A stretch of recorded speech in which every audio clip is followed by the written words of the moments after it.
And away we go. And we are live.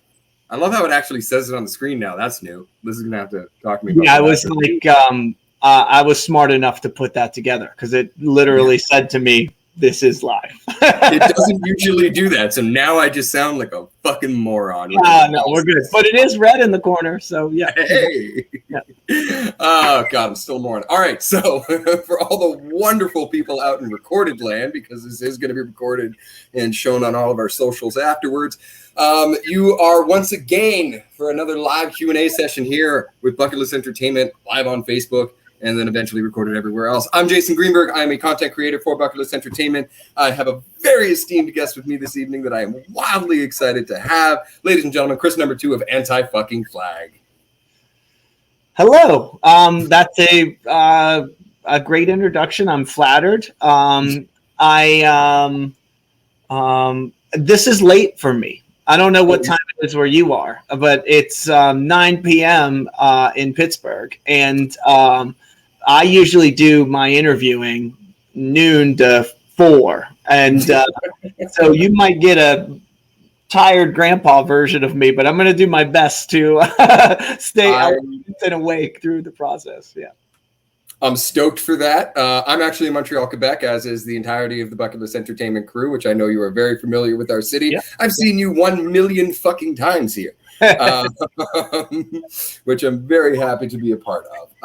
So no worries. We'll try to keep it as brief and as fun and as lighthearted. And if we go into Grandpa Grumpiness, I'm stoked for it. To let everybody that's slowly crawling into the room know, yes, this is a live Q&A. And that does mean that you in the audience will get to ask your questions at some point. But since I'm the guy on the camera, I get to go first. And I spent all day writing a bunch of fucking questions. It was longer than all day. I'm not going to admit that live. We're going to jump right to it. And when we're ready to start taking in crowd questions, we will let you know. In the meantime, if you start asking them in the chat now, they might get lost. So please don't do that. Be easy on the mighty Liz Imperiale, whom is not on the camera right now and who will be doing the moderating. I've rambled enough. Chrissy boy, how are you doing? Very well. Very well. Honestly, my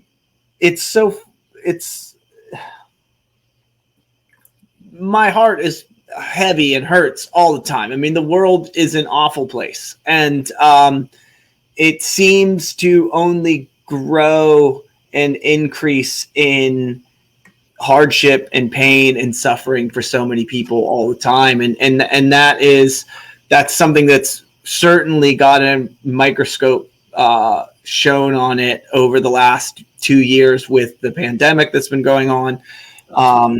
And I think that while we navigate this world that we're in now of an opening back up, plus a new variant, plus the madness that encapsulates and ensues with all of that, I'm grateful that we are still here, and that I have this chance to meet you and hang out with you, and that's something that for me has been lost through this last 2 years, and it's the highest regard and value that I have from the punk rock community is these relationships and these moments. And I'm hopeful that, knock on wood, the touring that we have lined up for September and November is going to go through, that it's going to be safe and everyone's going to be kind to one another. But on top of that, as we went from zero for 2 years and it gets increasingly closer, it's becoming like there's a bit of anxiety tied to playing the shows and doing the stuff. And then couple that with just yesterday, we got asked to do Slam Dunk in the UK, which is a great festival over there. And so that happens next weekend. So we went from thinking we still had 3 weeks left to we got 1 week and then we got to rock. So it's the temperature's turned up on all of it, and it all feels very real right now. So like I said, we're just grateful to have this community, to be a part of this community, to have empathy shot back at us all the time through punk rock. And that's the thing that I miss the most. People are like, oh, don't you miss playing guitar? Don't you miss jumping off of amps? And that stuff is enjoyable, but it doesn't mean shit without the people and the relationships and the cornerstone of punk rock, which I believe to be empathy.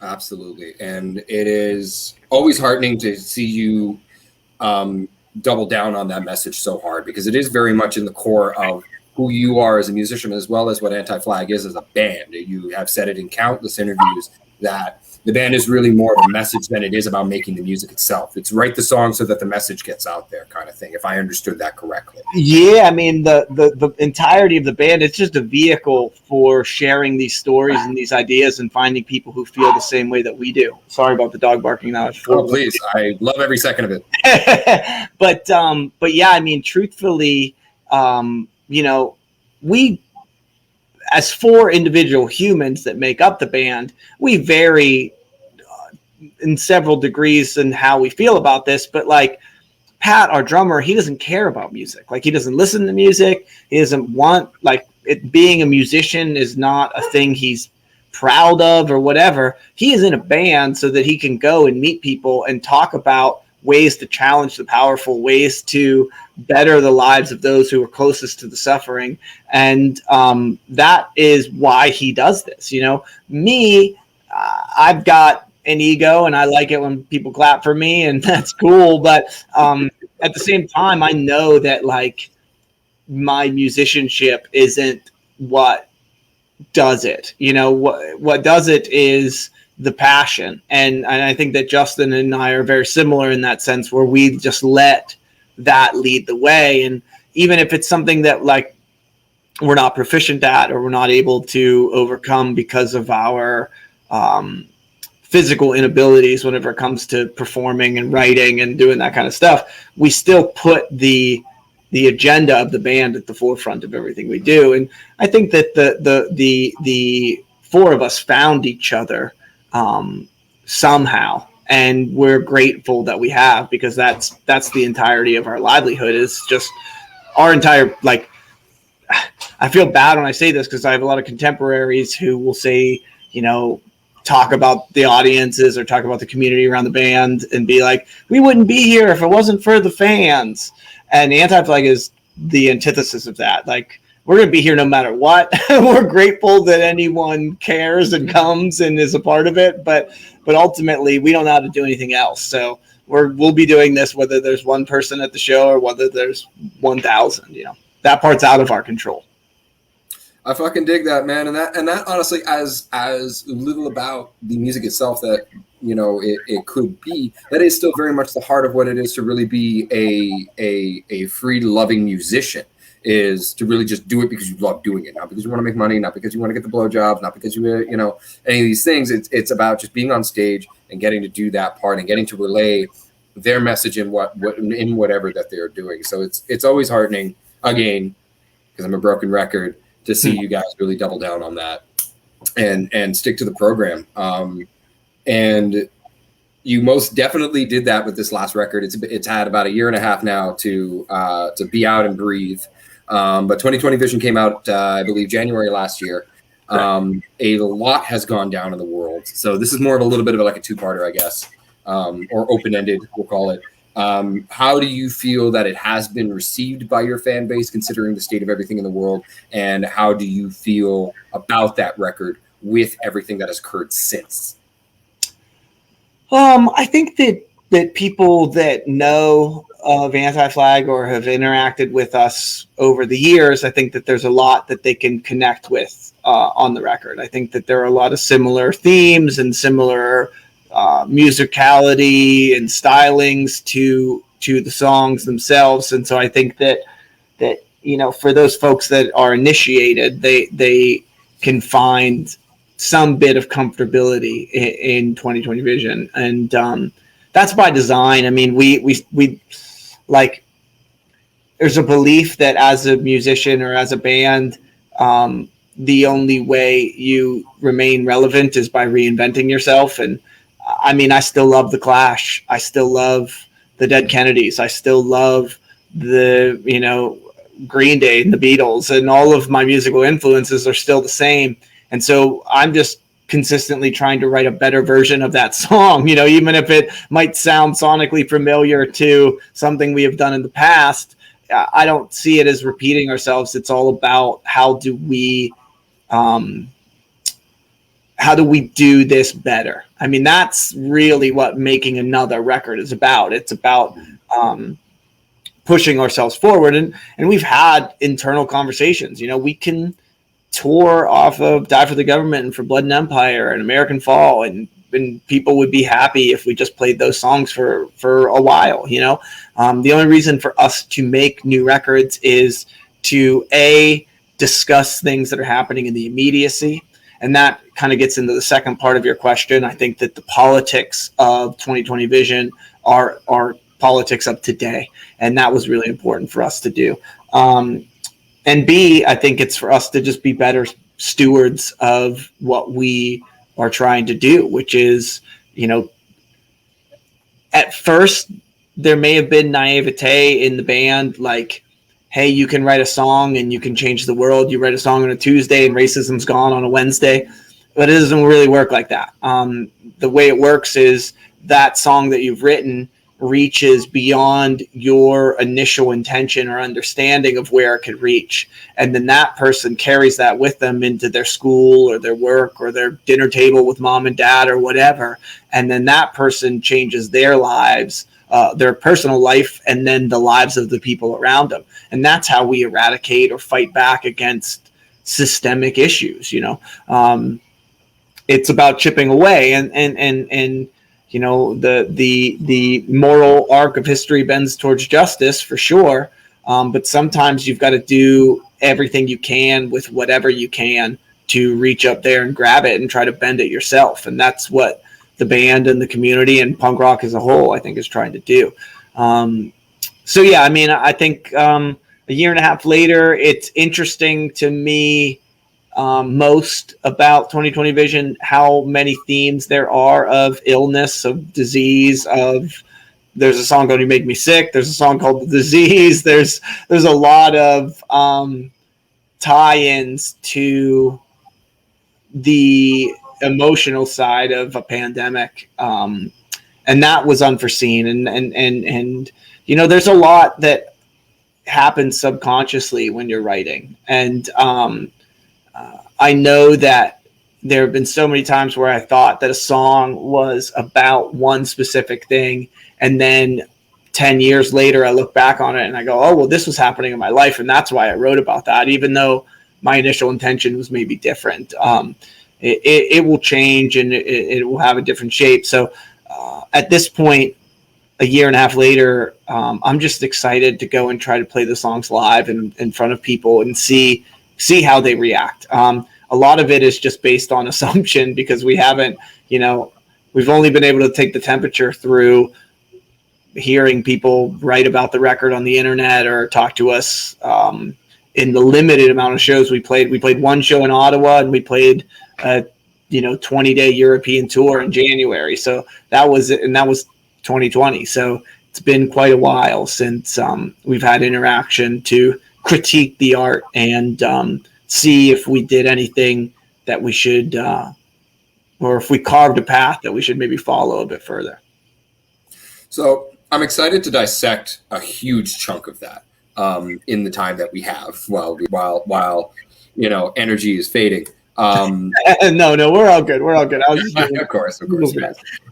There's one thing that I definitely want to touch on that you mentioned, and this is very much off the cusp. I'm throwing my homework out the window here. But you mentioned, the anxiety and the panic of having to get back into that world. I want to relate with you for a second, and then also pick your brain on it. I'm somebody that part of what I do in my day-to-day life is just, dumb douchebag going to the gym. I just go lift weights. It helps clear my head. Like you with your ice hockey, if I remember correctly. You're somebody who completely shuts off when he's there. And I went back for the first time after a year and a half. I've been sporting an injury for Lord knows how long now. And I remember my first day in there was so fucking many people in that gym that, one, I honestly felt like I was at a concert. And two, I ended up an hour later with a panic attack in the locker room, having to just kind of cart my ass out. Yeah. How are you prepping yourself for being in that scenario? even though, of course, it's an exciting thing. You're getting back to the thing that you love to do most in the world, at least I hope, other than hockey.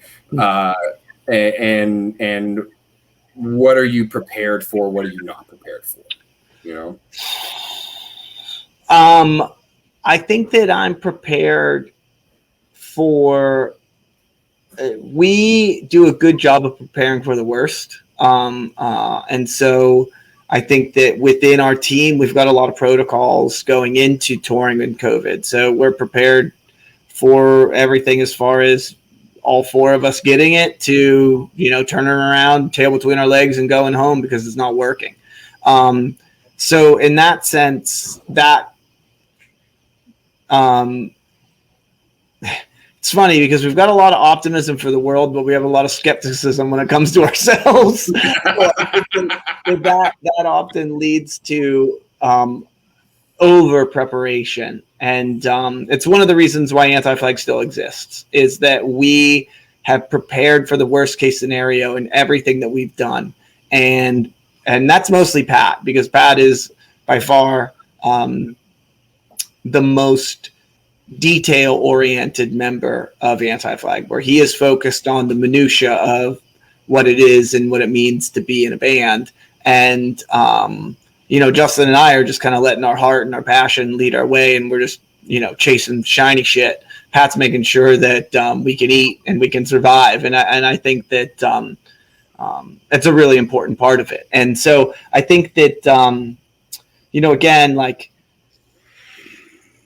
it's nice. One of the reasons that we really kind of jumped at the opportunity to go over to the UK and play those two shows was it's just like jumping into the pool. And the next thing we do is a 5-week tour that has its own economy. I mean, it's going to have 4 bands on the bill, and they've all invested energy and time into preparing to do the tour. And so the idea of like taking that away from them is like, really, that part gives me the most anxiety, not what we would have to deal with, but just that, like, there's 3 young bands on the bill who I know have worked really hard to prepare themselves to do this. And so I don't want to get into a situation where they get fucked again, because that can kill a young band, and so I'm remaining optimistic that things are going to go through and that people are going to be smart, as smart as they can be, given the information that we have at the time, and we're all going to do our best. And that's all you can really ask for in this moment. But yeah, I don't know what it'll be like when we play the first show. I have that part. I have no preconceived notion of what will happen. We're just gonna go into it with, optimistically and with empathy, and try to do our best. If you had one ask for your fans, which are in the room with us now or watching this from whatever corner of the globe that they're in afterwards, if you could ask one thing of your fans that are wholeheartedly planning on attending and excited to be back in the realm of Anti-Flag again, what is the thing that you would ask them in a time like this? I think it's just the thing we would ask it in any normal day, any pre or post-pandemic day, is to be kind. We're living in a world where giving a fuck about more than just yourself is the punkest shit you can do, because the status quo is squeezing the planet like a lemon, is treating the poor and the sick and those that are most marginalized as cannon fodder and economic policy. And I think that is my view and belief of what punk rock is an antithesis to the status quo. And the status quo is violence and war and Bezos billionaires and ultra elites. And so for those of us that are going into these scenes and these communities, like, what we need to be doing is looking out for each other, because that aspect in itself is a defiant one. And so, that doesn't change. And so, whether that means wearing a mask for a fucking punk rock concert, then fine. Like that to me is not, it's a no-brainer. I mean, even if it's like, say the craziest corner of the QAnon anti-masker world is right, then what was the worst thing that happened? That you tried? Like, so that to me is just like, it's not worth the conversation. I believe in humanity, and I believe that we can be better to one another, and that we should do whatever we can with whatever we have to do that. I love all of that intimately, and I just want to comment on one part of that. There's a beautiful part of the internet that is screaming about how, and we're not going to dive into this much deeper than this, because I prefer, especially here on Bucketlist, we try to keep it neutral as we can while still definitely leaning towards one side. I'm loving the rhetoric in the world right now that people taking the vaccines are going to die in 2 years. And to your effect of like, what's the worst that's going to happen? I'm looking at it like, don't threaten me with a good time. I've lived a great life. I'm ready to go, man. 32 is enough for me. If today's my day, today's my day.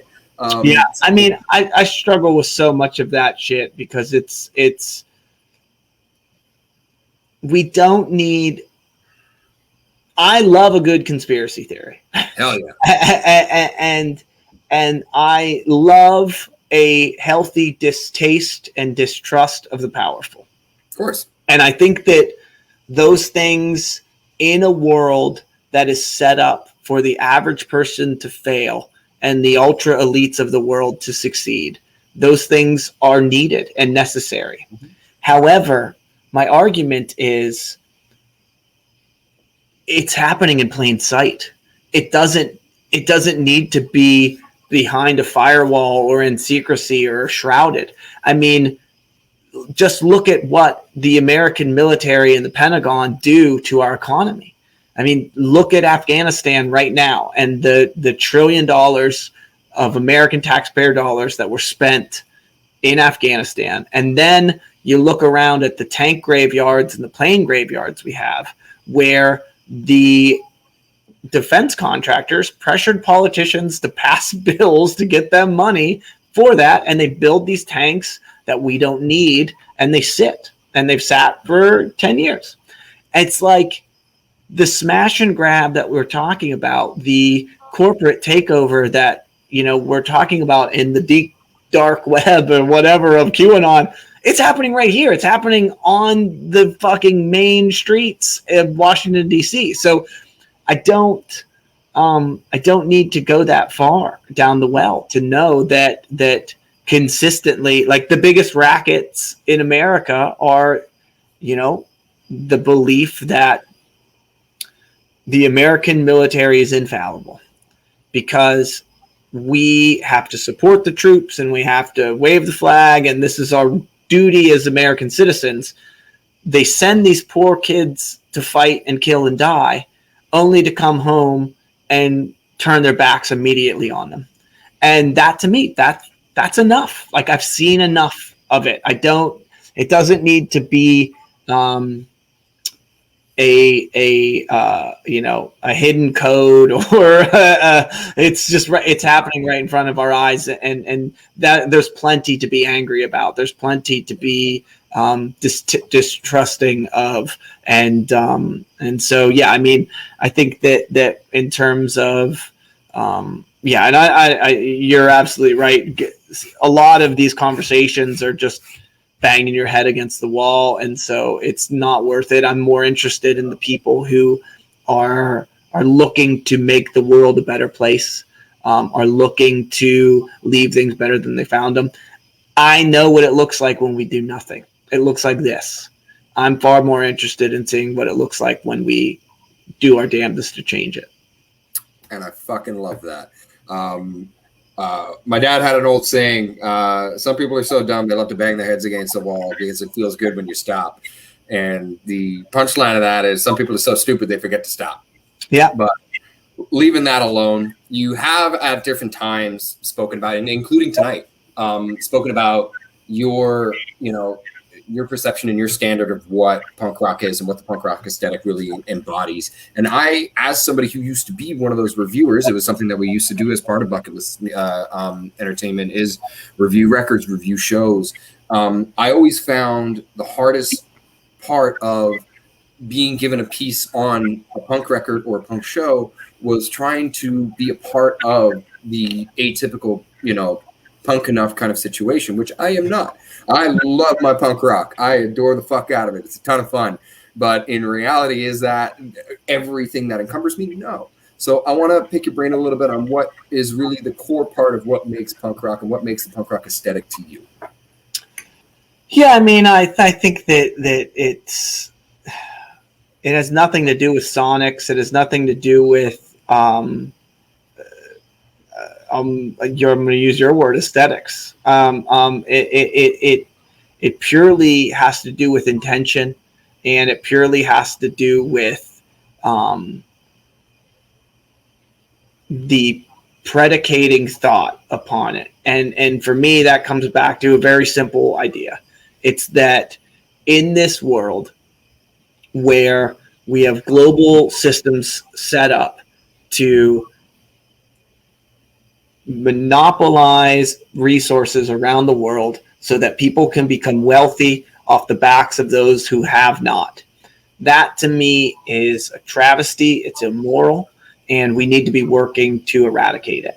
So whether or not you create music or art or whatever on your phone, and you do that to the best of your ability with whatever you have, or whether you're like me and you found a drum set in the garbage and you fucking used clear tape and you taped over the drums because that's what you thought drum heads were.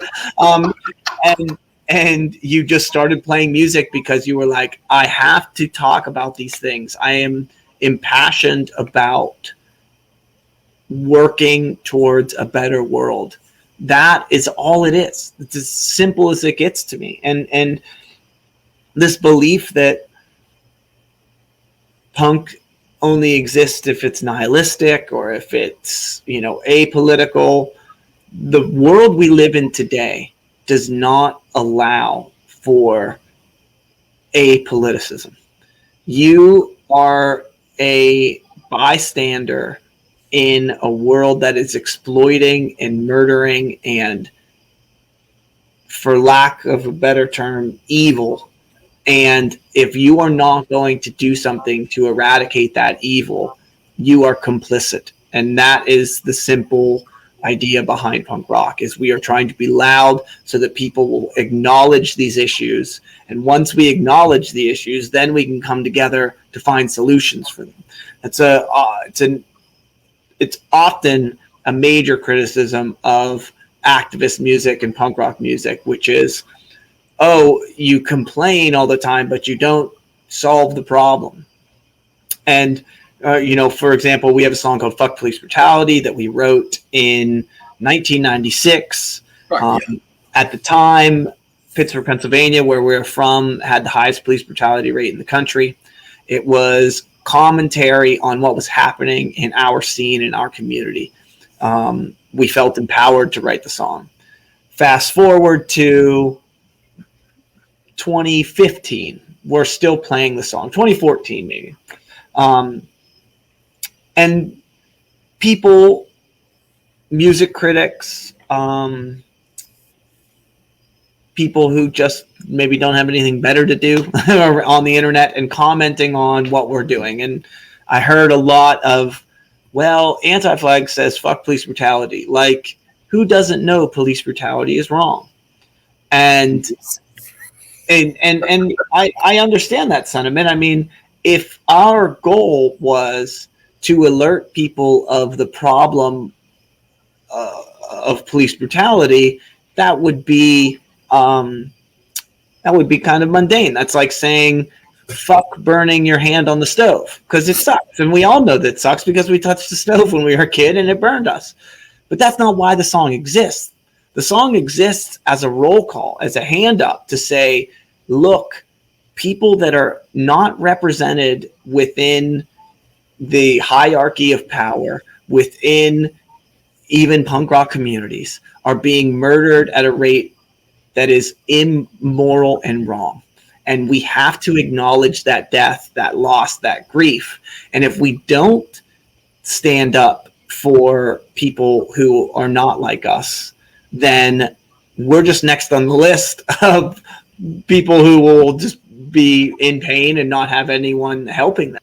And so I think that when we play a song like Fuck Police Brutality, especially now in a post Mike Brown world, in a post Black Lives Matter movement and revolution summers that we saw after the death of George Floyd, I think that it is so much about just saying, we see you and we see this pain and we feel this pain and we want to do anything we can to alleviate it. It's not about, I sang a song and now a kid knows that police brutality is wrong. I mean, it's just not the way it was written. So, so that's just the way I feel about punk rock in general, is that we are consistently working towards being counted, showing up for people, whether it's the trans community, whether it's LGBT or LGB communities, whether it's Muslim, immigrant, refugee, whatever.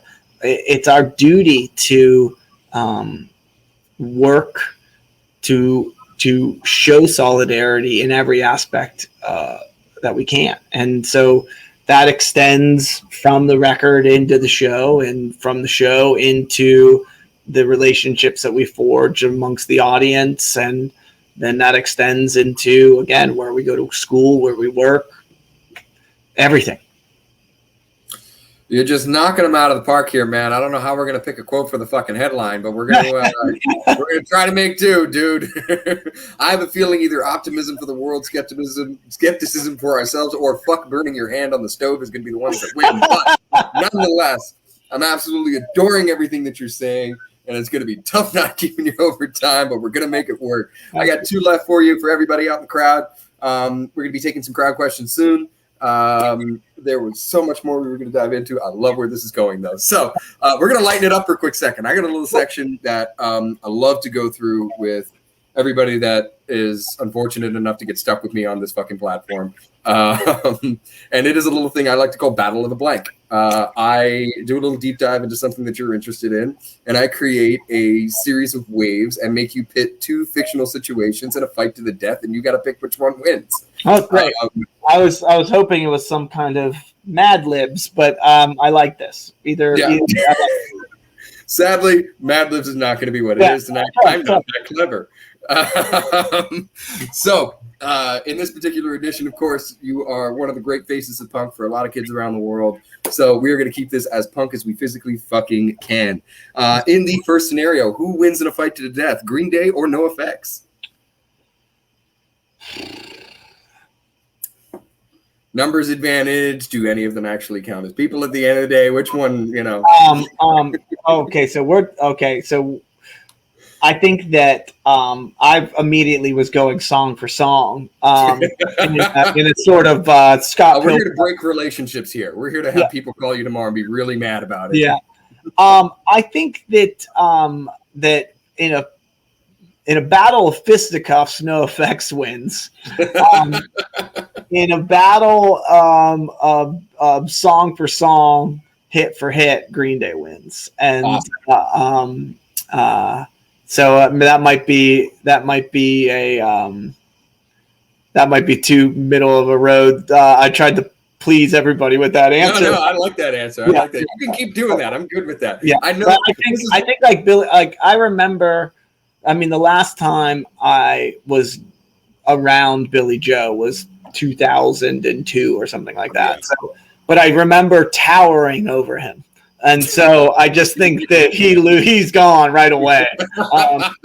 And I played hockey with Melvin, and he can be kind of a beast. So I could see him and Smelly really throwing down. And Mike, if it's a battle of Mike Dirnt versus Fat Mike, I think Mike Dirnt wins that one. But he's then outnumbered, and yeah. I absolutely adore where this is going. All right, 2 more. This one's actually going to pluck your heartstrings pretty hard, and I was very specific on it. Who wins in a battle to the death, the Clash or the Beatles? Yes, I already know some of them are dead. That aside, I think that again, I'm gonna go PC here. Song for song, the Beatles win, and in the fisticuffs, the Clash win, because I think that the drugs that the Beatles were doing did not toughen them nearly as hard as the drugs the Clash were doing. The Clash were a much dirtier drug user, and I think that they would be impervious to pain. And John Lennon would, try to do something peaceful, and I think Topper would stab him in the eye or something. So, but yeah, I mean, that's really on a musical side too. That is really tough because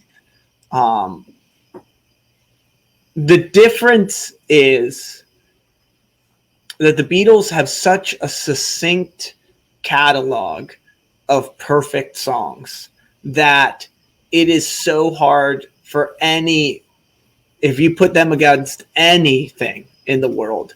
I mean, they've got 200 perfect songs, and it's just you can't stop that. Where the Clash, they've got some songs that you would be okay with never hearing again, and but they also have some of the greatest songs ever written, so that's the caveat of all of that. But I'm sticking with my answer. The Clash win in the Battle of Fisticuffs. The Beatles win in the Battle of Song. I knew I was excited to torture you with that one. But not nearly as excited as I am with this very last one. Right. Who wins in a fight to the death? You or Eddie Vedder? That's pretty good. I think Eddie Vedder wins, unfortunately. Come on. I've been taking Kung Fu during the pandemic. That's been my the main thing I've been focused on. And but it's just like virtually, I haven't actually hit anything or anyone. So I'm not any tougher. I'm a bit more flexible and a bit stronger. But I think I would need, like, if I went and had a year to train, I think I could take it. Like, if it was like, maybe I go, I fight Eddie, I lose, and then I disappear for a year, like kind of like anime styles. You come back and it's time for exactly. I come back after, punching cold cuts or whatever Rocky did. There you go. Even better response. Yeah. I'm just getting you to remember the jacket, man. Just remember the jacket. It was a beautiful jacket. I'm bummed that I don't have it. But I probably wouldn't even wear it now because it was definitely a leather jacket. So fair. Yeah, it might fall into the Freegan world. If I would have bought it off of Eddie Vedder, I think I'd still have it. But it was. I dig that. I fucking loved that story. And for anybody looking for context here, we're not going to provide it tonight, but there is a brilliant tour story, and you should look it up on YouTube. Chris number 2 of Anti-Flag talks about a tour story, and it's great. It's involving Eddie Vedder and a jacket and an insult and a lie and all kinds of emotional turmoil. I got one last question for you. It's once again another one of these beautiful questions that we torture everybody that comes through these Q&A sessions with, as well as any other interview we ever do. We here at Bucketlist are all about the cheap pop. You have released a ton of records. You've been around for decades upon decades, and you've seen the world. What is still left on your bucket list, either for yourself personally or as a band with Anti-Flag, that you still feel like you need to accomplish? I think we need to get into China properly. We played in Hong Kong, but I'd love to go to China and play a show there. That's probably number one. And it was the thing that once you got to the meat of the question, popped immediately into my mind. I think beyond that, we've done everything we've set out to do, and we did it quicker than we anticipated. And so when we met Tom Morello in Rage Against the Machine in 1999, I was really adamant about picking his brain and asking him everything I could think of to get a better understanding of how to navigate being a band. And the thing that he told me that Rage did, and I like to believe still do, was that they would set a list of goals with everything that they did, or every year that passed, or every turnaround. And he said they would they would put things on it that were very lofty, and then they would put things on it that were very realistic. And so that's something we've adopted to this day when we go into the records, and we want them all to sell 1 million copies. That's always on the list, but that part's out of our control. The rest of the list is things that are in our control, and we consistently try to play in a place we haven't played before with every record cycle and every touring cycle. We consistently try to better ourselves in terms of, just the way we handle the show, the way we handle touring, the way we go into the studio, just be more efficient at all of that. You want to be learning, you want to be growing. Ideally, it works. Sometimes the idea fails. And the good thing that we've learned from the perspective of being in a band this long is that if you fail, you just try again. If people are no longer a part of the process because, I really like this record, but I don't like what you did on this record. I really enjoyed this show, but this one wasn't as good, or whatever. That part's out of our control. And we just have to try again, and maybe they'll come back into the fold. That's a thing that we've seen a lot, especially over the last 5-6 years, is people coming back and saying, I haven't seen you since Warped Tour 99, or since you played with Rage Against the Machine in 2008 or whatever. And that's great. I love when that happens, but it's not, that's never on the list of goals. It's never like, let's super serve the audience so that everybody who likes Die for the Government is happy. Because I can't write that record again, and I'm not that person. We're not those people that made For Blood and Empire or Terror State. We're trying to do better. We're trying to be better. But we're the people we are now, and the songs that we're writing now are our best filtration of what we're seeing in the world and what we believe to be the steps that we can collectively take to push it into a way that's more just and more kind. And that's simply what Anti-Flag is trying to do, and we'll forever be an anti-war band. That's the impetus of the band, and we'll consistently use every stage and every song we have to try to warn people of the cost of war, emotional and physical cost of war, and why we believe that as the societies we should be advancing beyond it. I once again adore all of that and your philosophies as to how you put this whole thing together are always going to be awe-inspiring. And I truly, truly hope this interview echoes throughout the halls of the internet for the rest of time. That being said, this is very much the end for you, my friend. I needed to get at least one pun in. I wouldn't feel right about myself if I didn't. We've gone through all of our questions together. I am going to do a little bit of shameless self-promoting, and then we will happily call this one a night. Awesome. We got a quiet one in terms of questions, and it is late for both of us. Cool. So for everybody out in the chat that have come or that are watching this recordedly, I appreciate you. We appreciate you deeply. And we got a couple of things coming up. So first things fucking first.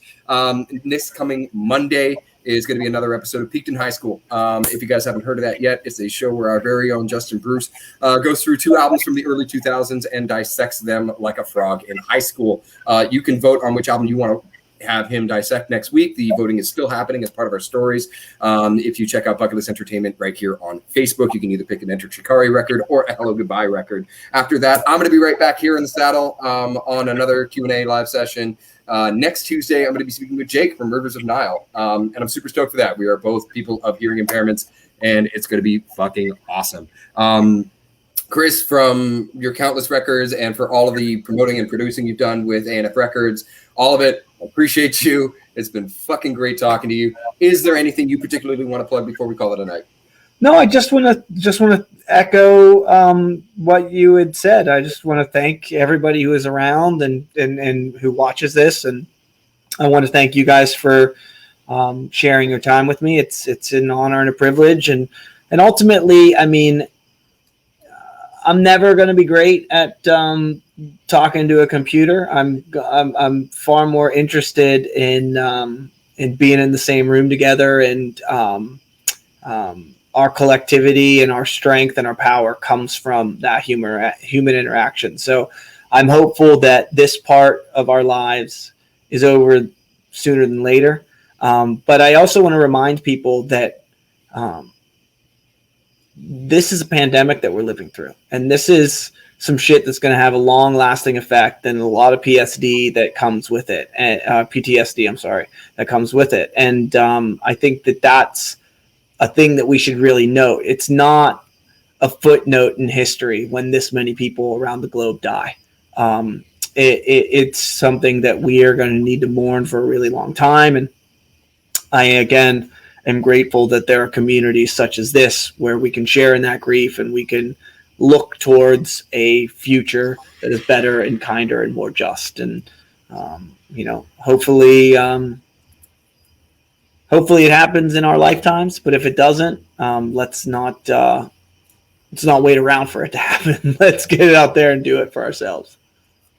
Could not be said better by anybody.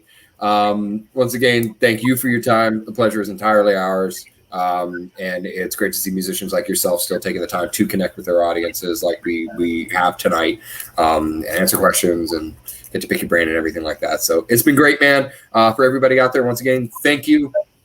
And share the fuck out of this. There are messages to be shared. Try to check out Anti-Flag on their tour. Try to behave on said tour. Be good to everybody around you. I believe Anti-Fest is also going to be happening in November. Yes. Which, Buck, yes. Best of luck with that. And I am taking the being in a room together as a personal invitation. I hope that whenever the hell you come north of the border, I'll be able to share a hug or something weird like that. Please. So, again, everybody, thank you very much. Have a great fucking night. And I will be right back next week.